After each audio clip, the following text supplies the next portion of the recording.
मई का महीना था और सूरज आग उगल रहा था। आसमान से जैसे लपटें गिर रही थीं। पेड़ पौधे झुलस रहे थे और पानी के गड्ढे सूखकर दरारें बन चुके थे। बरगद के पेड़ पर रहने वाली रीमा चिड़िया अपने पंखों से खुद को हवा कर रही थी। उफ, इतनी गर्मी कि चोंच खोलते ही हलक सूख रहा है। टुन्नू, कहीं से 2 बूंद पानी का जुगाड़ करो, वरना हम सब भुने हुए दाने बन जाएंगे। चिंता मत करो रीमा, मैं अभी उड़कर दूर वाली बावड़ी तक जाता हूँ। ताकत की कमी नहीं है मुझ में, बस ये धूप पंख जला रही है। तभी उनकी नन्ही बेटी चुटकी फुदकती हुई आई। मम्मा, पापा, बावड़ी का पानी तो गरम चाय जैसा हो गया है। मुझे तो आइसक्रीम वाली ठंडक चाहिए। अरे चुटकी बेटा, इतनी गर्मी में बाहर घूमो मत, वरना तुम्हारी तबीयत खराब हो जाएगी। तभी पंख फड़फड़ाती हुई हरियाली तोती वहां आई। वो हमेशा पूरे जंगल की खबरें सबसे पहले लाती थी। सुनो सुनो, बड़ी खबर। उस ऊंची पहाड़ी पर जो चील रहती है ना, उसकी गुफा के अंदर एक ठंडा झरना बह रहा है। वहां इतनी ठंडक है कि जैसे कुल्लू मनाली। अरे हट, सबको पता है वो चील कितनी खतरनाक है। वहां जाना मतलब अपनी शामत को दावत देना। मैं तो बहुत स्मार्ट हूँ, मैं तो धूप में भी छाता लगाकर घूम लूंगी। अपनी होशियारी छोड़ पिंकी, अगर वो गुफा मिल जाए तो मैं वहाँ आराम से चोरी का माल छिपा सकूंगा। और मेरा बेटा जग्गू भी धूप में काला पड़ रहा है। वैसे तो हम काले हैं ही, पर धूप से और काले हो जाएंगे तो रात में दिखेंगे ही नहीं। चील की गुफा ही एकमात्र रास्ता है। ऐसी बात है तो ठीक है, हम लोग वो चील की गुफा को कब्जा करेंगे। मैं अभी जाकर ताकतवर कबूतर को ले आती हूँ। मेरे पास एक बहुत अच्छा उपाय है। रीमा चिड़िया ने ठंडे दिमाग से सोचा। उसने अपने सबसे अच्छे दोस्त कबूतर और उसकी पत्नी लूसी के पास गई। कबूतर भोला था पर शरीर से बहुत ताकतवर था।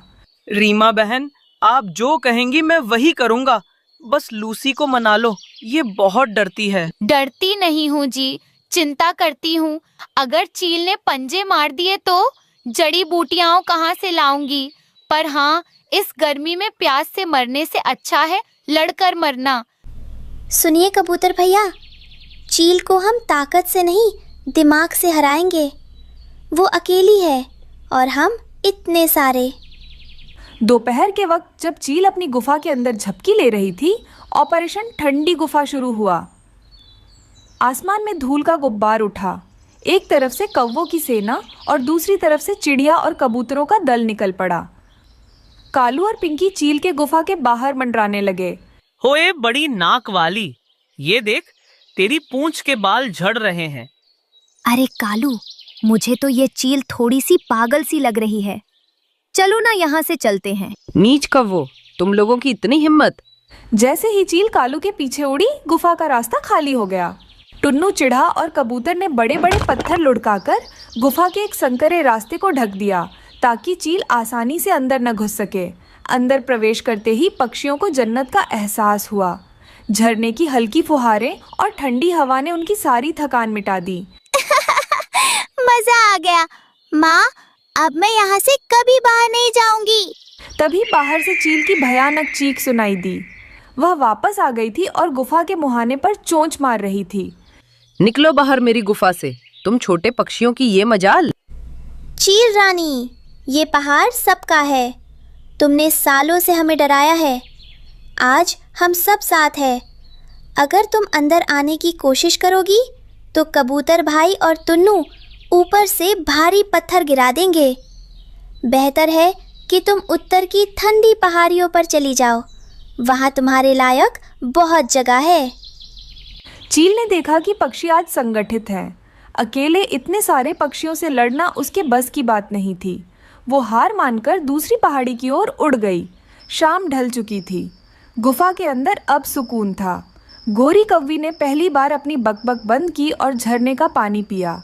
रात की चांदनी में वह गुफा चमक रही थी। रीमा, मैंने हमेशा चोरी की, पर आज पहली बार हक से कुछ हासिल किया है। ये ठंडक मेहनत की है। देखो, मेरा जग्गू और चुटकी साथ में सो रहे हैं। कितनी शांति है यहाँ। पता है टुन्नू, ताकत सिर्फ शरीर में नहीं होती, एकता और सही सोच में होती है। आज अगर हम अलग अलग रहते तो प्यास से मर जाते। आज इस ठंडी गुफा में हम सब एक परिवार हैं। बिल्कुल रीमा, और सबसे बड़ी बात, अब हमें इस गर्मी में झुलसना नहीं पड़ेगा। नफरत और डर की जगह अब वहां दोस्ती के गीत गूंज रहे थे। सभी पक्षियों ने मिलकर उस रात मीठी नींद ली और अगली सुबह एक नए ठंडे और खुशहाल जीवन की शुरुआत हुई। एकता में बल है और ठंडे दिमाग से बड़ी मुसीबत को मात दी जा सकती है। दोपहर की हल्की गर्मी थी, सूरज अपनी चमक बिखेर रहा था, लेकिन पेड़ की घनी छांव में रीमा और उसकी नन्ही बेटी चुटकी सुस्ता रहे थे। रीमा जितनी बुद्धिमान थी उतनी ही दयालु भी। वहीं चुटकी की शरारतों से पूरा जंगल वाकिफ था। चुटकी बेटा, शांत बैठो, देखो कितनी गर्मी है, थोड़ी देर सो जाओ। मम्मा, नींद तो कालू अंकल की आंखों से गायब है। वो देखो, फिर किसी की चीज ताक रहे हैं। तभी वहां पर रीमा का पति टुन्नू आ जाता है, एक भारी लकड़ी का लट्ठा लेकर। रीमा, बाहर धूप बहुत ज्यादा है, मैं तो बहुत ज्यादा थक गया। हाँ टुन्नू जी, जल्दी से आप अंदर आइए, मैंने आपके लिए मीठे फल काट कर रखे हुए हैं। तभी वहां हरियाली तोती उड़ती हुई आई। वो जंगल की खबरी थी। उसका पति तोता उसके पीछे पीछे दीवाना हुआ घूम रहा था। अरे सुना आपने, हरी नागिन आज तालाब किनारे अपनी नागमणि चमका रही है। हरियाली, तुम तो उस नागमणि से भी ज्यादा चमकती हो मेरी जान। हरियाली, अपनी जासूसी कम करो, वरना नागिन सुन लेगी। वहीं पास के पेड़ पर कालू कौवा अपनी पत्नी गोरी कव्वी और माँ के साथ बैठा था। कालू की आदत थी चोरी करने की। उसकी पत्नी गोरी बस बोलती ही रहती थी। कालू, सुना तुमने? नागमणि, अगर वो हमारे घोंसले में हो तो हम जंगल के राजा बन जाएंगे। चुप कर गोरी, मैं बस कुछ चमकता हुआ ढूंढ रहा हूँ। बेटा कालू, चोरी करना पाप है, अपनी मेहनत की रोटी खाया कर। लेकिन कालू कहाँ मानने वाला था। उसने उड़ते हुए तालाब के पास एक चमकती हुई चीज देखी। हरी नागिन वहां ठंडी रेत पर सो रही थी और उसकी नागमणि उसके पास ही रखी हुई थी। अरे वाह, ये नागमणि तो बहुत ज्यादा सुंदर है। एक काम करता हूँ, इसे अपने घोंसले पर लेकर चला जाता हूँ। ऐसा कहकर कालू ने झपट्टा मारा और मणि अपने पंजों में दबाकर फुर्र हो गया। उसे लगा ये कोई कीमती कांच का टुकड़ा है। जैसे ही कालू घोंसले में पहुंचा, पीछे से पिंकी कव्वी, जो खुद को बहुत होशियार समझती थी, आ गई। ओहो कालू, ये क्या ले आए? ये कांच नहीं, साक्षात हरी नागिन की नागमणि है। अब तो तुम्हारी खैर नहीं। अरे कालू बेटा, ये तूने क्या कर दिया? अब तो वो हरी नागिन हम लोगों को नहीं छोड़ेगी। ऐसा मत बोलो माँ, मुझे बहुत ज्यादा डर लग रहा है। तभी वहां कबूतर और उसकी पत्नी लूसी कबूतरी ये बात सुन लेते हैं। जैसे ही नागमणि का नाम सुना, कबूतर थर थर कांपने लगा। ओ बाप रे, नागिन आएगी, सबको डसेगी। मैं तो चला छुपने। अरे ओ डरपोक जी, संभल के उड़ो, कहीं चोट न लग जाए। मेरे बिना तुम्हारा क्या होगा? तभी पूरे जंगल में एक फुफकार गूंजी। हरी नागिन जाग चुकी थी। वह कभी अच्छी होती थी, कभी बुरी, लेकिन आज वो बहुत गुस्से में थी। किसकी शाम बताई है जो मेरी जान, मेरी मणि ले गया? अगर सूर्यास्त तक मणि ना मिली तो जंगल को राख कर दूंगी। जंगल में अफरा तफरी मच गई। नंदी गाय, जो शांति से घास चर रही थी, वह भी परेशान हो गई। वो तुरंत भागी भागी रीमा के पास आ जाती है और रीमा से कहती है, रीमा बेटी, कुछ करो, नागिन का गुस्सा हम सबको भारी पड़ेगा। आप चिंता मत करना माता, मैं अभी जाकर कुछ न कुछ करती हूँ। हाँ माता, आप चिंता मत करें, हम लोग अभी जाकर उस कालू से मणि लेकर आते हैं और हरी नागिन को दे देते हैं। रीमा ने स्थिति को समझा। उसने देखा कि कालू कौवा डर के मारे भाग रहा है और उसकी माँ रो रही है। कहाँ चले कालू भाई? सामान वापस करो और माफी मांगो। मुझे बचा लो टुन्नू, मुझे बहुत ज्यादा डर लग रहा है, इसीलिए मैं यहाँ से भाग रहा हूँ। कालू भागने की कोशिश कर रहा था। किसी तरह रीमा और टुन्नू मिलकर कालू को रोक लेते हैं। कालू, तुम्हारी माँ की इज्जत का सवाल है। अगर तुम अभी सच बोल दोगे तो मैं तुम्हें बचा लूंगी, वरना नागिन तुम्हें छोड़ेगी नहीं। हाँ कालू बेटा, चलो चलते हैं। मैं हरी नागिन से बात करूंगी कि वो तुम्हें कुछ ना करे। रीमा, टुन्नू और रोते हुए कालू को लेकर हरी नागिन के पास पहुंचे। चुटकी भी पीछे पीछे मणि पकड़े हुए थी, जिसे उसने अपनी चालाकी से कालू से ले लिया था। नागिन आंटी, ये लो अपनी बॉल। कालू अंकल तो बस इसे साफ करने के लिए ले गए थे, है ना अंकल? कालू ने सिर झुका लिया। हरी नागिन ने अपनी मणि वापस पाकर राहत की सांस ली। उसका गुस्सा शांत हो गया। रीमा, तुम्हारी बुद्धिमानी और इस छोटी बच्ची की मासूमियत ने आज इस चोर को बचा लिया। कालू, आज के बाद अगर किसी की चीज छुई तो मैं तुम्हें पाताल लोक ले जाऊंगी। नागिन माता, इसे माफ कर दो। रीमा बेटी, तुम्हारी वजह से मेरा घर उजड़ने से बच गया। सूरज ढलने लगा था, लेकिन अब गर्मी की जगह एक ठंडी हवा बह रही थी। पूरा जंगल एक जगह इकट्ठा हुआ। ब्रेकिंग न्यूज, जंगल में शांति बहाल। और मेरी हरियाली सबसे सुंदर। चलो कालू, अब घर चलो, और हाँ, कल से फल ही खाना, चोरी नहीं। मुझे तो पहले ही पता था कि सब ठीक हो जाएगा। मैं कितनी स्मार्ट हूँ ना। रीमा, तुम ना होती तो आज सब मुश्किल में होते। परिवार और दोस्त साथ हों तो हर मुश्किल आसान हो जाती है। नंदी गाय ने रंभाते हुए सबको आशीर्वाद दिया। जंगल में हंसी ठिठोली गूंज उठी। ईमानदारी और सूझबूझ से बड़े संकट को टाला जा सकता है। रात का समय था। रीमा चिड़िया और हरियाली बाजार जाकर कुछ फल लेकर आ रहे थे। तभी उन लोगों को झाड़ियों में एक लावारिस अंडा मिला। वो अंडा किसी कौवे का था। अरे रीमा, ये क्या कर रही हो? ये तो कालू कौवे का अंडा लगता है। इसे यहीं छोड़ दो, मुसीबत गले मत डालो। हरियाली, अंडा चाहे जिसका भी हो, इसके अंदर एक जान है। मैं इसे मरने के लिए नहीं छोड़ सकती। रीमा ने उस अंडे को अपने घर ले आई और अपने घोंसले में रख लिया।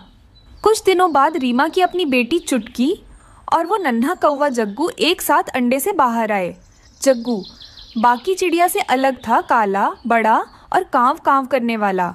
टुन्नू की माँ दादी को यह बिल्कुल पसंद नहीं था। टुन्नू, समझा अपनी पत्नी को, ये कालिक हमारे खानदान का नाम डुबोएगी। चिड़िया के घोंसले में कौवा, लोग क्या कहेंगे? माँ, रीमा ने जो किया वो ममता है, और अगर जग्गू इस घर में पला है तो वो मेरा बेटा है। उसकी मजबूती हमारे काम आएगी। हाँ माँ जी, ऐसा मत बोलिए। ये मेरा बेटा है, मैं इसे नहीं छोड़ सकती, इसके बिना नहीं रह सकती। तभी पड़ोस से पिंकी कौवी मटकती हुई आई। ओहो रीमा, बड़ा शौक चढ़ा है पराया बच्चा पालने का। देखना, बड़ा होकर ये तुम्ही को खा जाएगा। आखिर खून तो शिकारी का है। पिंकी, परवरिश खून से बड़ी होती है। जग्गू वही बनेगा जो मैं उसे सिखाऊंगी। जग्गू स्वभाव से बहुत भोला था, जबकि चुटकी बहुत शरारती। भैया, देखो मेरी पूंछ कितनी रंगीन है, और आप तो बिल्कुल जले हुए कोयले जैसे हो।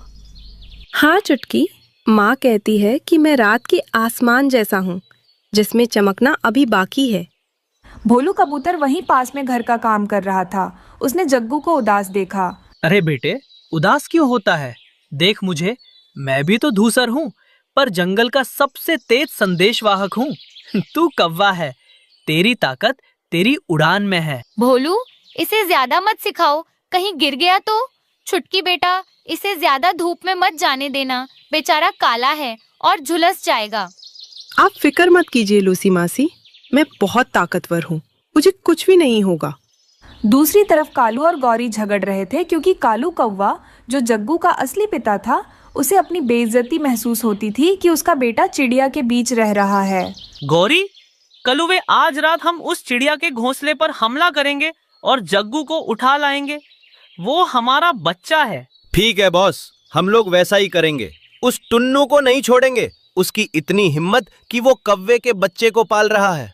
नहीं कालू, रीमा ने उसे तब बचाया जब हमने उसे गरीबी के कारण छोड़ दिया था।